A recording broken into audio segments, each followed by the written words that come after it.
Hello students, इस lesson में अपने करने वाले हैं चौसर द्वारा लिखा गया कैंटरबरी टेल्स का prologue. The prologue to Canterbury Tales बहुत ही इंपॉर्टेंट है एग्जाम पॉइंट ऑफ व्यू से। आपको इसको डिटेल स्टडी करना पड़ेगा, तो कोई दिक्कत नहीं है, हम सारी डिटेल स्टडी करेंगे इसकी। अभी अपने ये इसकी समरी पढ़ लेते हैं, एक बार से इंट्रोडक्शन पढ़ लेते हैं क्या कुछ उसमें लिखा गया है। Okay, so let's start. पढ़ते हैं इसको। The narrator opens the general prologue with the description of the return of spring. तो ये जो इसकी शुरुआती लाइनें हैं बहुत ही इम्पोर्टेंट है, जिसके अंदर वो डिस्क्रिप्शन देता है स्प्रिंग के लौटने का। अप्रैल से शुरू होती है ये लाइन, और अप्रैल में इंग्लैंड में क्या होता है, बसंत ऋतु का शुरुआत होती है। वहाँ सर्दियाँ बहुत कड़ाके की पड़ती है। सर्दियों के बाद अप्रैल महीना जो है गर्मियों का होता है, तो बहुत सारी वनस्पति पेड़ पौधे वहाँ पे खिलते हैं, हरियाली हो जाती है, बहुत अच्छा वातावरण हो जाता है। He describes the April rains, the burgeoning flowers and leaves. तो वो सबसे पहले वातावरण का वर्णन करता है कि अप्रैल में मौसम कैसा हो जाता है। बरसात होती है, फ्लावर्स और लीव्स और बर्जन कर रहे होते हैं यानी बढ़ रहे होते हैं। एंड द चर्पिंग बर्ड्स, और पक्षी चहचहाते हैं। Around this time of year the narrator says people begin to feel the desire to go on a pilgrimage. तो ऐसे मौसम में वहाँ के लोगों के मन में ऐसी भावना आती है कि हम किसी तीर्थ यात्रा पे जाएं। To go on a pilgrimage, pilgrimage पे जाने का दिल करता है उनको, क्योंकि मौसम बहुत अच्छा हो जाता है। Many devout English pilgrims set off to visit shrines in distant holy lands. तो बहुत सारे जो डिवोट इंग्लिश पिलग्रिम्स होते हैं, अंग्रेज के तीर्थयात्री जो होते हैं, वो उनका दिल करता है कि वो किसी डिस्टेंट होली लैंड्स में जाए। डिस्टेंट यानी दूर, और होली लैंड्स यानी पवित्र जगहें। जैसे हम भी तो जाते हैं, केदारनाथ में जाते हैं, वैष्णो देवी के जाते हैं, अमरनाथ के जाते हैं, वैसे उनका भी दिल करता है क्योंकि मौसम बहुत अच्छा हो जाता है आगे। But even more choose to travel to Canterbury to visit the relics of Saint Thomas Becket in Canterbury Cathedral. और सबसे ज़्यादा दिल कहाँ करता है जाने का, यहाँ पे सेंट थॉमस बैकेट की श्राइन पे जाने का। श्राइन होता है पवित्र स्थल, तो वहाँ पे जाने का इनको दिल करता है। उसके रेलिक्स को, उसके जो प्राचीन स्थल होते हैं, जो पवित्र स्थल है, वहाँ पे जाने का दिल करता है कैंटरबरी कैथेड्रल में। Where they thank the martyr for having helped them when they were in need. तो वहाँ पे वे उस शहीद को थैंक करते हैं। टॉमस बैकेट शहीद हो गया था उनके लिए, जब इंग्लैंड वासियों को उसकी ज़रूरत थी, तब उसने अपने प्राण उनके लिए त्याग दिए थे। The narrator tells us that as he prepared to go on such a pilgrimage, staying at tavern in Southwark called the Tabard Inn। ये बहुत ही इंपॉर्टेंट है आपके लिए, याद रखना है आपको कि जब नरेटर ये हमें बताता है कि वो जब जाने की तैयारी कर रहा होता है ऑन सच ए पिलग्रिमेज, ऐसी एक तीर्थ यात्रा पे, यानी वो भी जाने को तैयारी कर रहा होता है, उसका भी दिल करता है ऐसी तीर्थ यात्रा करने का, तो वो रास्ते में एक टैबर्ड इन में रुकता है। Staying at A tavern in south वार्क, और साउथ वार्क में ही आपको याद रखना है, नोट कर लीजिए इसको कि टैबर्ड इन में वो रुकता है। A great company of 29 travellers enter. जब वो इस टैबर्ड इन में रुकता है रास्ते में विश्राम के लिए, तो वहाँ पे 29 लोगों की एक कंपनी आती है, यानी 29 लोग आते हैं। और 29 लोग तो वो हो गए, और 30वां वो खुद हो गया, तो टोटल तीर्थयात्री 30 होते हैं इसके अंदर। The travellers were a diverse group. तो वो जो ट्रैवलर थे वो एक ग्रुप तो था, लेकिन बड़ा ही डाइवर्स ग्रुप था, यानी अलग अलग तरह के लोग थे सारे। Who like the narrator were on their way to Canterbury, और वो भी उस नरेटर की तरह, यानी यह हमारा लेखक है जो चौसर खुद है, उनके साथ वो भी उसी की तरह यात्रा कर रहे थे कैंटरबरी की, यानी वो भी कैंटरबरी जा रहे थे। They happily agreed to let him join them, और वो ये भी इस बात के लिए भी मान गए कि नरेटर जो है उनको ज्वाइन कर ले। That night the group slept at the Tabard. तो उस रात को वो जो ग्रुप था पिलग्रिमेज का, तीर्थयात्रियों का, वो टैबर्ड में रुकता है, उस होटल में, उस सराय में। And walk up early the next morning to set off their journey, और अगली सुबह जल्दी उठ जाते हैं सारे, ताकि वो अपनी जर्नी को शुरू कर सकें, सेट ऑफ कर सकें। Before continuing the tale the narrator declares his intent to list and describe each of the members of the group. अब जो अपनी कहानी जारी रखने से पहले नरेटर डिक्लेयर करता है अपना इरादा, कि ये लिखने के प्रति इसका इरादा क्या है, और उससे पहले वो सभी कैरेक्टर्स के बारे में डिस्क्राइब करता है। सभी जितने भी वो लोग होते हैं, 29 के 29 लोग हैं, उनके चरित्र के बारे में, उनकी वेशभूषा के बारे में, उसके जो काम है, प्रोफेशन के बारे में जो कुछ वो जानता है वो सब कुछ बताता है। और हमारे लिए बहुत ही इम्पोर्टेंट है, क्योंकि इस भीड़ के अंदर तरह तरह के लोग होते हैं, तरह तरह की प्रोफेशन के लोग होते हैं। चर्च से होते हैं, व्यापारी होते हैं, योद्धा होता है, योद्धा का बेटा, नाइट का बेटा होता है, और कई औरतें भी होती हैं जो चर्च से रिलेटेड होती हैं। तो शिपमैन होता है, मर्चेंट होता है, तरह तरह के लोग हैं। तो वो हर व्यक्ति के बारे में बड़ी ही डिटेल जानकारी देता है। और ये जो जानकारी है, इससे हमें पता लगता है कि उस समय का समाज कैसा था, उनके समाज के लोगों की धारणाएं क्या क्या थी।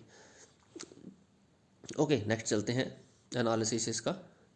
The invocation of spring with which the general prologue begin is lengthy and formal compared to the language of the rest of the prologue। तो जो इन्वोकेशन करता है वो स्तुति करता है स्प्रिंग की, यानी बसंत ऋतु की, जिससे जनरल प्रोलोग हमारा शुरू होता है, वो बड़ा ही लेंदी है और फॉर्मल है, औपचारिक है, अगर इसकी लैंग्वेज की तुलना हम करें जनरल प्रोलोग से, बाकी प्रोलोग से। The first line situate the story in a particular time and place. तो पहली लाइन है, जो शुरुआती लाइन्स है, उनसे हमें पता लग जाता है कि ये जो स्टोरी है इसका टाइम क्या है और जगह क्या है। But the speaker does this in cosmic and cyclical terms celebrating the vitality and richness of spring. तो जो कवि है, जो नरेटर है, वो अपने ही स्टाइल से इसको बताता है स्प्रिंग की खूबसूरती का वर्णन करते हुए। This approach gives the opening lines A dreamy, timeless, unfocused quality, and it is therefore surprising when the narrator reveals that he is going to describe a pilgrimage that he himself took rather than telling a love story। तो जो शुरुआती लाइनें हैं इसकी, वो अपने पढ़ेंगे आगे, उसका एनालिसिस भी करेंगे। तो ये शुरुआती लाइनें जो हैं बहुत ही फेमस है लिटरेचर में, और इनको बड़ी ही खूबसूरती के साथ लिखा गया है, और इसमें पूरी स्टोरी के बारे में हमें उसका इंटेंट भी बता दिया गया है। A pilgrimage is a religious journey. तो पिलग्रिमेज तो हमें पता ही, तीर्थ यात्रा एक रिलीजियस जर्नी होती है, undertaken for penance and grace. और वो क्यों की जाती है? पिनेंस करने के लिए, यानी तपस्या करने के लिए, और ग्रेस करने के लिए, भगवान की कृपा पाने के लिए। As pilgrimage went, Canterbury was not a very difficult destination for an English person to reach. तो कैंटरबरी जो था वो कोई डिफ़िकल्ट डेस्टिनेशन नहीं था किसी अंग्रेज़ के लिए कि वहाँ पहुँचना मुश्किल हो, तो लोग वहाँ आज ईजिली चले जाते थे। It was there for very popular in 14th century England as a narrator mentions. तो नरेटर में ये भी बताता है कि उस समय ये जो श्राइन था इसकी, ये बहुत ही फेमस था, बहुत लोग जाना पसंद करते थे। जैसे आज के काल में हम अमरनाथ और वैष्णो देवी की यात्रा करना बड़ा पसंद करते हैं, इसी तरह से वहाँ पे लोग इसको जाना पसंद करते थे। इतनी खतरनाक यात्रा भी नहीं थी। Pilgrims travel to visit the remains of Saint Thomas Becket, archbishop of Canterbury. अब ये टॉमस बैकेट कौन था? आर्क बिशप था कैंटरबरी का, हु वाज मर्डर्ड इन 1170, जिसकी हत्या हो गई थी 1170 में, बाय नाइट्स ऑफ किंग, जिसको राजा के योद्धाओं ने उसको मार दिया था। हेनरी सेकंड राजा था वो। Soon after his death, he became the most popular saint in England। Death के कारण वो काफ़ी फेमस हो गया। The pilgrimage in the Canterbury Tales should not be thought of as an entirely solemn occasion, because it also offered the pilgrims an opportunity to abandon work and take a vacation। तो जो pilgrimage है Canterbury tales में, वो ऐसा नहीं सोचा जाना चाहिए कि वो एंटायरली सोलम ओकेज़न, यानी कोई गंभीर कोई यात्रा कर रहे हैं, वो बिल्कुल ऐसा नहीं है। पिलग्रिम्स जो हैं अपना काम छोड़ करके छुट्टियां बिताने भी आए हैं एक तरह से, यानी इतना सीरियस मौका नहीं है उनके लिए, इन्जॉय करने आए हैं यात्रा को। In line 20 the narrator abandons his unfocused all knowing point of view, identifying himself as an actual person for the first time by inserting the first person I। ये थोड़ा सा याद रखना है, लाइन 20 के अंदर वो I को जोड़ देता है। यानी एक तो जो हम कोई चीज़ लिखते हैं तो एक इस पर्सपेक्टिव से लिखते हैं कि लिखने वाला सब जानता है, ओमनीसाइंट है वो। कभी कभी कोई चीज़ इस वे से लिखी जाती है कि लिखने वाले को लिमिटेड ही नॉलेज है, और वो I के पर्सपेक्टिव से लिखता है, मैं के पर्सपेक्टिव से। तो वो लाइन 20 में इस पर्सपेक्टिव में था आई के। As relates how he met the group of pilgrimage while staying at the Tabard Inn, he emphasizes that this group which he encountered by accident was itself formed quite by chance। तो वो जो group था वो by chance he form हो गया था, कोई पहले से ही वो सारे मिलजुल के नहीं आए थे, कोई कहीं से मिल गया, कोई कहीं से मिल गया, इससे वो ग्रुप बन गया। लास्ट में हमारा नरेटर भी मिल जाता है। He then shifts into the first person plural referring to the pilgrims as we. बाद में वो आई बोलता हुआ वी कहने लग जाता है, क्योंकि वो जो ग्रुप हो जाता है वो पूरा उसका हिस्सा बन जाता है। In line 29 asserting his status as a member of the group, उसका जो स्टेटस होता है उसके ग्रुप के मेंबर की तरह बन जाता है। The narrator ends the story portion of his prologue by noting that he has time and space to tell his narrative. तो अपना जो इंट्रोडक्टरी पोर्शन है वो प्रोलॉग में इस कैसे ख़त्म करता है वो, कि he has time and space to tell his narrative, उसके पास सारा विवरण देने के लिए टाइम भी है और स्पेस भी है। टाइम की स्पेलिंग ये थी उस समय। His comments underscore the fact that he is writing some time after the events of the story that and that he is describing the characters from memory. तो वो सब कुछ ये जो डिस्क्राइब कर रहा है ये मेमोरी के बेस पर डिस्क्राइब कर रहा है। He has spoken and met with these people but he has waited a certain length of time before sitting down and describing them. His intention to describe each pilgrim as he or she seemed to be is also important, for it emphasizes that his descriptions are not only subject to his memory but are also shaped by his individual perceptions and opinions regarding each of the characters। अब वो क्या करता है, characters की सारी details देता है हमें। अब आगे हम पढ़ेंगे, कैरेक्टर्स को स्टडी करना बहुत ज़रूरी है। 30 के 30 कैरेक्टर्स हैं, उसमें से कुछ एक तो बहुत ही ज़्यादा इंपॉर्टेंट है, वो हम सारी स्टडी करने वाले हैं। तो वो ये बोल रहा है यहाँ पे कि उसका ये पर्सनल ओपिनियन है कि जिसके बारे में भी कुछ भी वो लिखने वाला है तो वो उसकी जितनी खुद की नॉलेज है उस आदमी के बारे में वो उसका पर्सनल ओपिनियन है, जरूरी नहीं है कि वो बिल्कुल सच भी हो। He positions himself as a mediator between two groups, वो अपने आप को दो ग्रुप्स के बीच में मीडिएटर का रोल देता है, मानता है। The group of pilgrims of which he was a member and us the audience whom the narrator explicitly addresses as you in line 34 and 38। तो ऑडियंस के लिए वो यू का शब्द भी करता है, जो दर्शक हैं या जो भी पढ़ रहे हैं इसको उनके लिए यू का यूज़ करता है।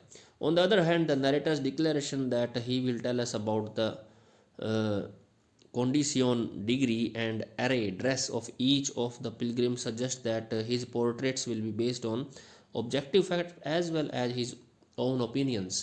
तो ऑब्जेक्टिव भी है, यानी ऑब्जेक्टिव वो चीज़ होती है जिसमें हमारी जो पर्सनल फीलिंग्स हैं वो मिक्स ना हो, जो जैसा है बिल्कुल वैसा ही बताएं, भले ही वो हमारे लिए अच्छा हो या बुरा हो। तो ऑब्जेक्टिव इसकी सोच भी है और साथ साथ में इसके खुद के विचार भी हैं। He spends considerable time characterising the group members according to their social position, social position के हिसाब से वो उनका कैरेक्टराइजेशन भी करता है। The pilgrims represented a diverse cross section of 14th century English society, medieval society theory divided society into three broad classes: estates, the military, the clergy and the laity। The nobility, not represented in the general prologue, traditionally derives its titles and privileges। तो वो इस जो group को कई भागों में बांट देता है। किन किन भागों में बांटता है, पहले से ही बटी हुई थी इंग्लिश सोसाइटी, किस किन में बटी हुई थी, medieval social theory divided society into three broad classes, तीन क्लासेस में बटी हुई थी। एस्टेट बोलते थे उनको। कौन कौन सी एस्टेट थी, the military, the clergy and the लेटी। ये तीन थे, मिलिट्री वाले लोग थे, मिलिट्री एस्टेट, क्लर्जी एस्टेट और द लेटी एस्टेट। मिलिट्री यानी जो सेना से संबंधित थे, क्लर्जी यानी जो चर्च से संबंधित थे, लेटी यानी जो आम लोग थे बिल्कुल। The nobility, not represented in the general prologue, traditionally derives its title and privileges from military duties and services, so it is considered part of the military estate।